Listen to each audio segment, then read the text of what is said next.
We usually find relationships easy as long as everything is going our way. But what happens when doing the right thing means confrontation? What kind of person will conflict reveal you to be?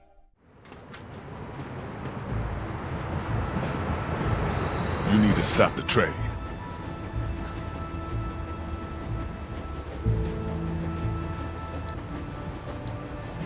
Kenny. What? Ken. What the hell's that? Your son's blood. Get out of here, Lee. You know he's dying. Nobody knows shit. He'll be fine. Kenny's suffering is a reflection of you. To understand why, we need to see how it came to this. When living turns into surviving, people cling to one another. That's how you, Lee Everett, met Kenny.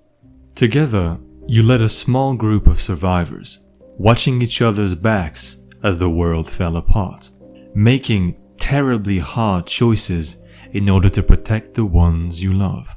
Now, Sean! Get this tractor off of me! Please, help me, please!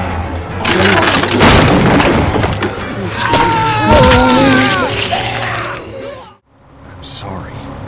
Sorry! Your son is alive. You don't get to be sorry! Your relationship with Kenny can change depending on your choices, but no matter the path, you endured the horrors together. I'm not letting somebody else get eaten today. Especially a good friend. Bear in mind that the scene's possibilities and message are the same no matter your relationship with Kenny. Still, this scene hits differently when you befriend him. Yet now, that fragile bond is flickering. You've lost people. A man butchered by cannibals, a woman who betrayed you, and another who paid the price for it. One by one, hope erodes. But you know Kenny, stubborn, volatile, impulsive, yet loyal. The kind of man you can count on to fight by your side, as long as his family stands. And even that eventually fades. Duck, Kenny's son, has been bitten. He's dying, but Kenny refuses to hear it, even as his wife pleads for him to face their son's final moments. You, a father figure to Clementine, understand this pain. Kenny is your mirror, a glimpse of what you could become. No one understands him better than you. In this darkest moment, everyone is counting on you. It's time to confront a friend. And the problem strikes you immediately. Dead eyes looking ahead, Kenny is turning his back on you. You represent the problem, and every part of him refuses to face it until you find your words. I'm sorry. I shouldn't talk like that right now. Go back there and tell my wife everything will be fine. And thus begins the dance. You might be turning away from Lee, but the subtlety is that you separate from Lee in this instant. And what only you can see is a face marked by suffering. And when a man is suffering, his words can outrun his true thoughts. Your ego is tested because your choices are challenged. And tension rises, whether by design or not. The mechanics of dialogues in this game become truly interesting by that point. It happens often in choice-based games that the speech propositions you choose turn out differently than what you imagined, with a few words proposed on screens. Just like when communicating, your words can be interpreted very differently compared to what you wish to convey. You tell me to wake up. I got a real family I'm trying to protect, not that fucking sham you're running back there. His body language changed. He's facing you, the look of a man with nothing to lose and ready to fight. As the pressure is on, your ego might get the better of you. You're acting like nothing's wrong, and somebody's gotta knock some sense into you. He closes himself off? Fine. You'll reach him the only way left. With your fists. With all the frustration pent up since the beginning of the game. You want to hurt people because you're afraid. Losing Duck ain't enough for you. Because you fucking lose everything acting like this. I'll fucking kill you before I let that happen. That's an interesting part that focuses more on your character, Lee, rather than you directly. Lee's violent impulses peek through for a moment here, and you understand how such a man could commit a crime of passion in his previous life. A reminder of the darkness within our hero. But even in violence, it doesn't have to be this way. You're not a bad man. Doesn't mean anything anymore. Man isn't bad. Man just is. All we can do is take care of who we can and keep moving forward. Now, let's stop the train. Here, violence serves as an unpleasant vessel for calmer, wiser words. Passion and emotions are not leading the dance here. Only a flickering empathy amidst an explosion of violence. No matter what lies in Lee's heart, you manage to do it. You knock some sense into Kenny. But then, what if he manages to outpower you? Or even if you turn the other cheek?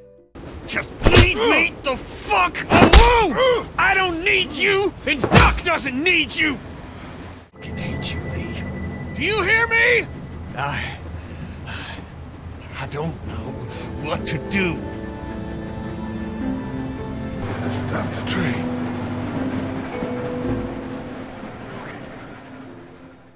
Even his stubborn and impulsive nature can't outrun his sorrow.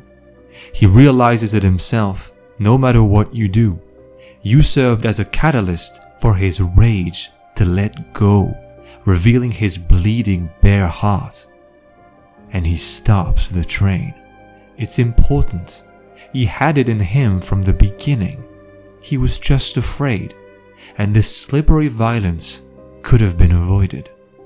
So let's rewind and avoid this world of hurt. I just want to talk, Ken. Relax. Then talk. This is a brilliant reflection on our interactions as humans. The game knows that de-escalation is not easy. It takes 3 chances to fail before it escalates into full-blown violence. The game understands that swallowing your pride is not natural. Egos are at stake, self-esteem, and a hell of a lot of love. But it still asks you to try.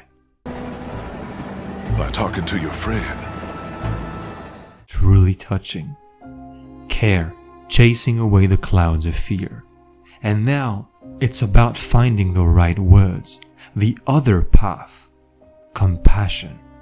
There are multiple steps in the dialogue that can lead you in different directions, escalating or easing the tension.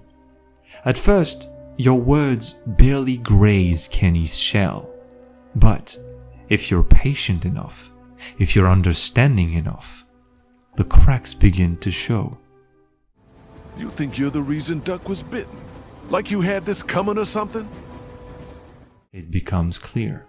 The true nature of Kenny's psyche, beyond the stubborn head and beyond the impulses and anger. The game makes it clear that the valves are opened.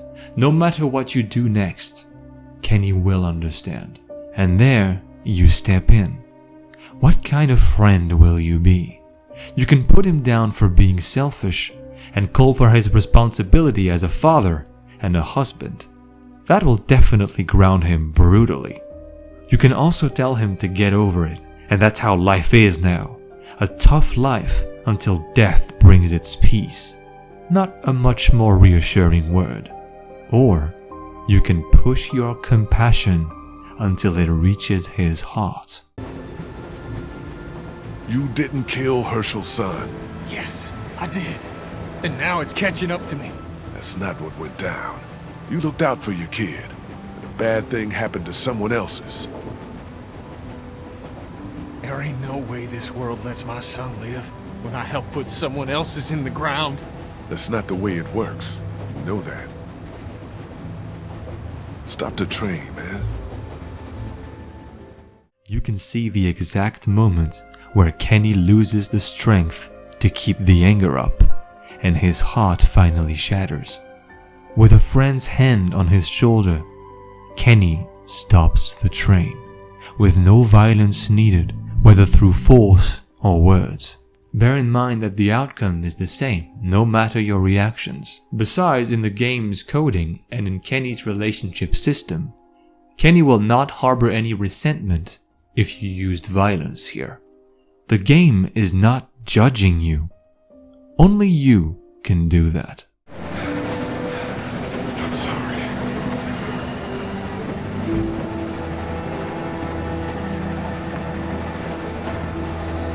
In the end, no matter how passionate the dance, the song ultimately ends. Duck is dying.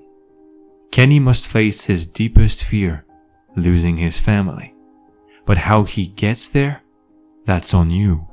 Whether you met him with understanding, with force, or something in between, look in the mirror. The game only shows you what was already there.